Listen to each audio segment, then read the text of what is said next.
They say teenagers are the problem. Disrespectful, emotional, dramatic, addicted, lost. But what if they are not the disease? What if they are the symptom?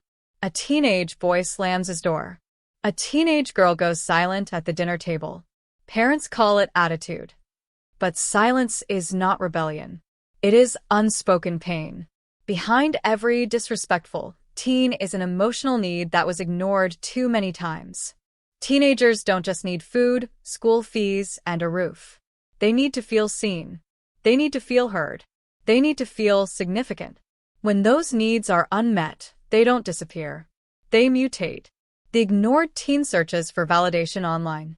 The unheard teen finds belonging in the wrong crowd. The unloved teen accepts any form of attention, even toxic ones. And society pays the price. We complain about rising crime.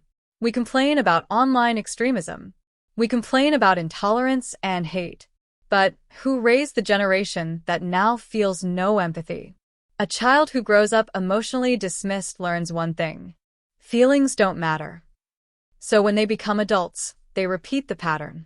No tolerance, no patience, no emotional intelligence, just survival. And here's the uncomfortable truth.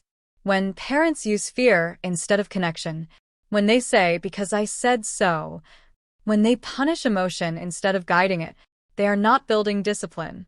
They are building suppressed anger. Suppressed anger doesn't disappear. It waits. It waits until adulthood. It waits until power. It waits until influence. Then it shows up as intolerance, as rigid beliefs, as zero acceptance for people who think differently. We talk about building a tolerant society, but tolerance is learned at home. If a teenager's emotions are mocked, why would they respect someone else's identity later? If a child is shamed for crying, why would they empathize with someone else's struggle? This is the dark psychology of neglect. What you suppress in a child becomes amplified in society. An emotionally starved teenager will choose survival over morality, belonging over truth, attention over integrity.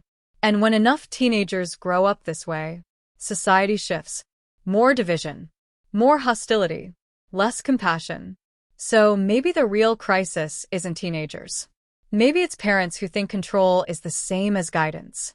Maybe it's adults who fear emotional conversations. Maybe it's homes where vulnerability is punished. Here's the controversial question. If today's teenagers lack tolerance and emotional intelligence tomorrow, is society failing them? Or did we fail them first?